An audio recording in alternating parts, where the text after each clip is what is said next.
The Death of Aoife's Only Son. Translation by Matthew Boyd. What was the reason that Cuchulainn killed his son? That's easy. Cuchulainn went to learn weapons from Scaha in Letha until he had achieved mastery of feats thanks to her. And Aoife met him and came away pregnant, and he told her she would have a son. "Keep this golden thumb ring," he said, "until it fits the boy. When it does, have him come find me in Ireland, and he mustn't let a single man turn him aside, or give his name to a single man, or turn down a fight with a single man." 7 years later, the boy came in search of his father. The Ulstermen were gathered at Footprint Beach ahead of him. They saw the boy coming toward them over the sea in a bronze skiff, golden oars in hand. Inside the boat he had a pile of stones. He would load a stone in his staff sling and launch a stunning shot at the birds, bringing them down unconscious but alive. Then he'd let them up into the air again. He did something with his jaw, with his hands cupped around his mouth, too fast for the eye to follow. He pitched his voice in their direction until it made them fall back down a second time. Then he revived them again. "Well then," said Conover, "I pity whatever land that boy ends up in. If we had to face grown-ups from the island he comes from, they would grind us to dust when a little boy does feats like that. Someone go meet him. Don't let him land, whatever you do." "Who will go and face him?" "Who else but Conthera?" "Why should Conthera go?" said everyone. "That's easy," said Conover.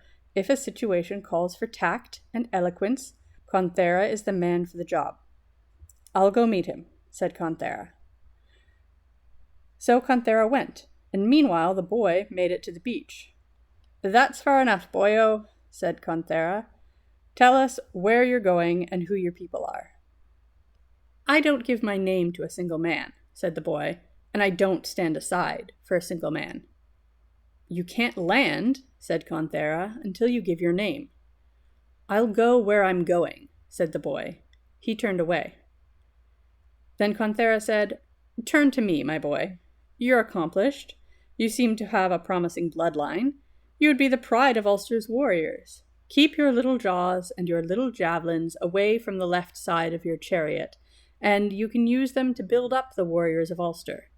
Conover will take you under his protection. Lend an ear. Keep silent while I talk. Turn to Conover the warlike, son of Ness, to Senha the triumphant, son of Aelil, to Kethern the bloody-bladed, son of Fintan, the fire that wounds battalions, to the poet Avirgun, to Cushgriad with his vast armies.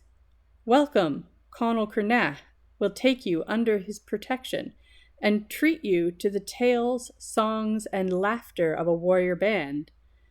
Blee, the guest housekeeper, would be sad and sorry if you passed him by, warrior though he is, for it wouldn't be appropriate to shame so many people. Let it be said, I, Conthera, got up to confront the brave boy myself and stop him. But I've sworn to fight this boy with no beard or body hair, said Conthera, unless he does as the Ulstermen say. You've approached me nicely, said the boy, so you'll have your conversation. I pitched my voice just right. I barked out unerring concussions from my young jaws. I fetched a lovely flock of birds by sending out far-flung javelins, with no need for a hero's salmon leap. I showed off my feats of valor so that no one would try to box me in. Go ask the Ulstermen if they would rather come at me in single combat or in waves. Turn around now, said the boy, because even if you had the strength of 100 men, you wouldn't be fit to stop me. All right, said Conthera. Someone else can talk to you then. Then Conthera went to the Ulstermen and told them that. There's no way Ulster's honor will be carried off as long as I'm alive, said Conall Cernach. He went to attack the boy. Pretty games, little boy, said Conall. They won't be any less attractive to use on you, said the boy. The boy put a stone in his sling. He shot it into the air, a stunning shot, roaring up at Conall with thunderous force. It knocked Conall head over heels. Before he could get up, the boy had tied his hands with his shield strap. Someone else fight him, said Connell. But the boy made a laughing-stock of the whole army that way. Meanwhile, Cuchulainn was in a playful mood, going down to meet the boy, while Emer, daughter of Forgall, clung to his neck. "Don't go down there," she said. "It's your son that's down there. Don't commit Finghall against your only son? Steer clear, you impetuous high-born boy. It's not fair play or good counsel to go after your accomplished, overachieving son over there. Turn away from lacerating the sapling of your tree. Skahal will be appalled by the news. If Connla turns the left side of his chariot to you, be the bigger man and let it go. Look at me, hear my voice. My advice is good. Let Cuchulainn hear it. I know what name you'll get out of him if Connla, the only son of AÍfe, is the boy down there." Then Cuchulainn said, "Shush, woman. I'm not interested in a woman's advice when great deeds and glorious victory are at stake. Your womanly advice won't be followed. I'll be triumphant in deeds. Our Overking's eyes will be gratified. The gore from Connla's body will settle on my skin in a fine mist of blood. He's a fine little javelin. Sweetly spears will suck him dry. Even if that's who it is, woman, I'd kill him for the honor of Ulster." Then he went down himself. "It's a pretty game you're playing, little boy," he said. "Yours is pretty nasty, though," said the little boy, "not letting me meet two of you at once so I can tell you my name." "Oh, did I need to bring a little kid with me?" said Cuchulainn. "You'll die, though, if you don't give me your name." "So be it," said the boy. The boy came up to him. They traded blows. The boy sheared his hair off with his sword, a calculated blow. "Enough of this charade," said Cuchulainn. "Now let's wrestle." "I can't reach your belt," said the boy. He stood up on 2 rocks and shoved Cuchulainn between 2 standing stones 3 times, while the boy didn't move his feet off the rocks until his feet sank into them up to the ankles. His footprints are still there. Hence the Ulstermen call that Footprint Beach. They went into the sea, each of them trying to drown the other, and the boy dunked him twice. Then Cuchulainn went after the boy from the water and tricked him with the Gai Bolga, because Skaha never taught anyone but Cuchulainn to use that weapon. He shot it through the water at the boy. Then the boy's guts lay at his feet. "That," said the boy, "is something Skaha never taught me. Oh, this is horrible. You've really harmed me." "True enough," said Cuchulainn. He took the boy in his arms and carried him over and dropped him in front of the Ulstermen. "Here you go, Ulstermen. My son," he said. "How tragic," said the Ulstermen. "True enough," said the boy.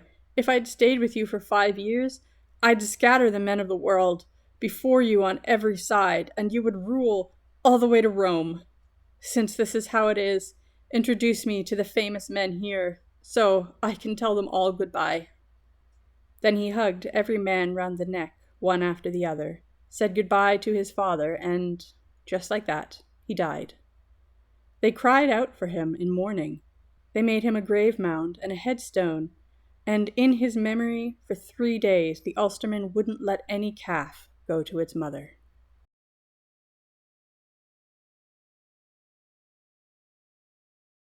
The Táin Regamna. Translated by A.H. Leahy, as found on morrigan.academy/blog/Regamna. When Cuchulainn lay in his sleep at Dun Imrid, there he heard a cry from the north. It came straight towards him. The cry was dire and most terrifying to him, and he awaked in the midst of his sleep, so that he fell, with the fall of a heavy load, out of his couch to the ground on the eastern side of his house. He went out thereupon with his weapons, so that he was on the lawns before his house, but his wife brought out, as she followed behind him, his arms and clothing. Then he saw Loeg in his harnessed chariot, coming from Fertiliog from the north. "And what brings thee here?" said Cuchulainn. "A cry," said Loeg, "that I heard sounding over the plains." "On what side was it?" said Cuchulainn. "From the northwest it seemed," said Loeg. "That is, across the great road of Cael Quan." "Let us follow after to know of it." Literally, after it, to it for us. said Cuchulainn. They went out thereupon until they came to Athdaferta. When they were there, straightway they heard the rattle of a chariot from the quarter of the loamy district of Collier. Then they saw the chariot come before them, and one chestnut, literally red, horse in it. The horse was one-footed, and the pole of the chariot passed through the body of the horse, till a wedge went through it, to make it fast on its forehead.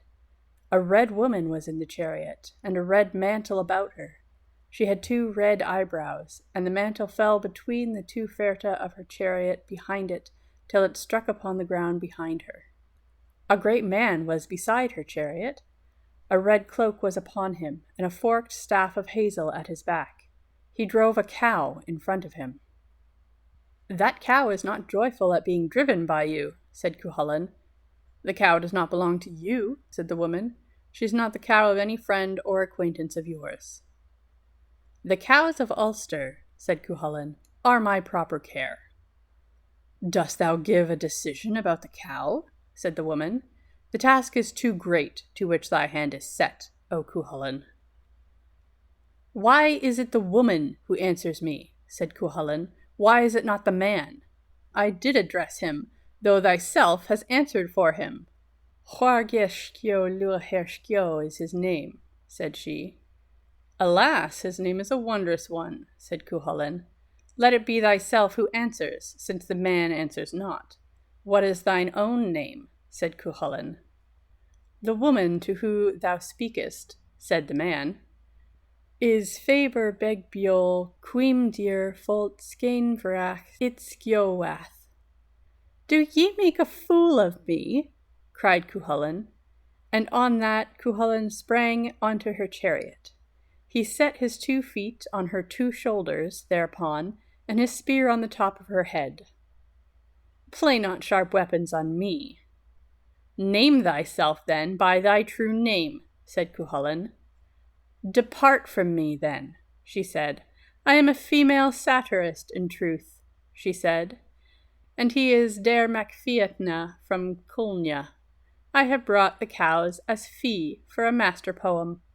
"Let me hear the poem, then," said Cuchulainn. "Only remove thyself from me," said the woman. "It is none the better for thee that thou shakest over my head."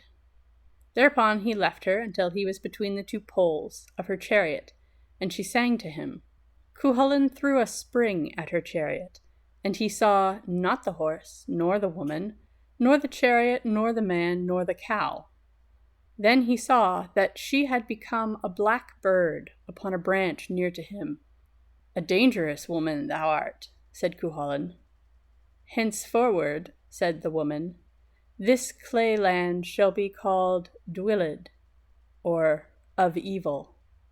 And it has been the Grelach Dwylid ever since." "If only I had known it was you," said Cuchulainn. "Not thus should we have separated." "What thou hast done," said she, "shall be evil to thee from it."